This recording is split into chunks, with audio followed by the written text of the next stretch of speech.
Should we head over to the feature that's got a name that I trip over every week? So I just won't say the name of the feature. It's the best Well, way, Alex isn't it? says it. Alex says it. You don't need to. I mean, who are we to argue? The information action ratio is the place to go. Riot Van is the 7th track on the album, coming in at a brief 2 minutes and 14 seconds with 60.6 million streams on Spotify, putting it somewhere in between what you would call the bigger tracks on this album and the lesser streamed ones. The song is 104 beats per minute, but according to tunebat.com, still manages to have a danceability score of 59, but just 26 this week for the happiness score. Like last week, this song is in the key of A major. Wrong key though. Other key tracks in A major are Eurovision Enemas ABBA with Dancing Queen, 80s film anthem Don't You Forget About Me by Simple Minds, and the Americans' answer to Status Quo, REO Speedwagon with I Can't Fight This Feeling Anymore, or as it will always be heard now thanks to John Lewis's Christmas advertisement and Bastille, I just can't fight this feeling anymore.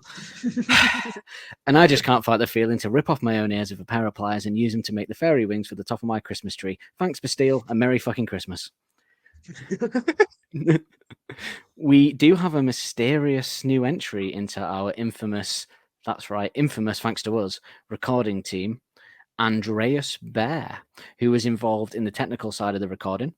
Andreas was also involved in 2 Cribs songs, Mirror Kisses and It Happened So Fast.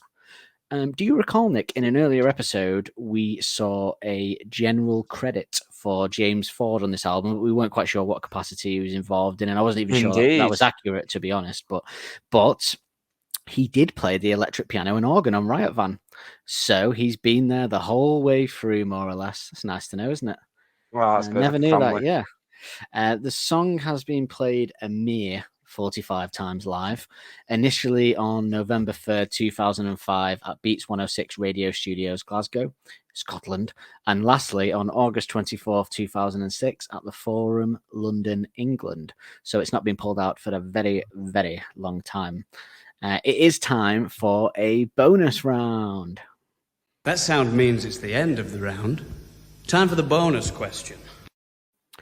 So, could you hazard a guess, Nick, at the next least played album track? So Riot Van was played live 45 times, and the next least played is 44 times. That's off all albums, not this album. So the Riot Van was played 45 times live ever, and the next least played album track is played 44 times. Can you name that? We can narrow it down a bit for you if you want. I think it might. Well, obviously, there's some that is played like 0 times, obviously, but yeah. So it's not that low down, but yeah. Red light indicates doors are secured. I'm going the next track. No, it's not on this album. Oh no, that's grim. That no, I haven't got a clue. What album are we talking? Suck It and See. Just going. Is it All My Own Stunts? No, because I did a full tour of that. I don't know. Killed me again. That's where you're wrong. Has only been played 44 times, and now it's back. Now it's back, so that's going to go up, yeah. But 44 times, I was surprised by that because I don't really remember the exact set list for when I saw the 2 times I saw the Suck It and See tour, but I think it were in there. I think so, but yeah. Paul, that's where you're wrong. Yeah. But to continue, the song was sampled on Boys in Blue by Manchester-based lyricist producer Skittles from his EP Poor with £100 Trainers from 2012.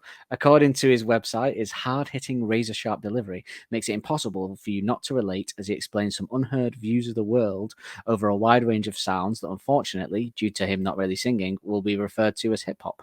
Imagine a piece of classical music, put it in a blender, and add some reggae/ska to it. Throw a load of broken instruments in the mix and a few proper cold rappers, sprinkle in some grime and a vinyl, add a bit of pop, and pulse until smooth, and you will have nothing like what this album is. If there's nothing for you on this album, you're a dick. Remember, folks, that's from his own website. We'll let you be the judge. Johnny died a single stab to the abdomen. Chris knew where he kept his bag, so he grabbed for them, just thinking he didn't want his mum or the police to have them. But when he goes back, there's a strap with him. He couldn't believe Johnny was that hidden. But now he's got a beef with the little brother of the guy with the knife. Maybe he should pack with him. So he left that day 10 bags with him. Came back in all fresh clothes and a bag full of fat rhythm. Didn't know cash was that given. 2 years later, stacks risen. I mean, Johnny died, so nothing will put him off shotting. If that didn't, you can't compare that to prison. It's your worst nightmare, but for Chris, just think it isn't. Thoughts, Nick? Thoughts, Nick? Thug life. I like the music and the backing vocals. Yeah. More of that, please. Well, production duties are taken care of by Skittles himself, along with few collaborations with the likes of Dub Physics, DRS, and Chimpo. Features come from Man Like Mr. Fox, fresh from his cameo in the Z Bias and Omar Damage a Dance, and Fallacy, Black Market Boy, Groundbreaker, Big and Bashy.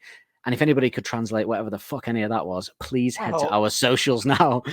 I can translate a little bit of that because I used to live next to Chimpo.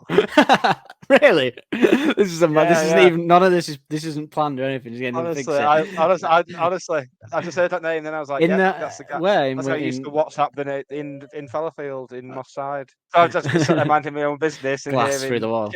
Chimpo at it. Well, best be careful what I say about them because they are quite local then. Moving swiftly on.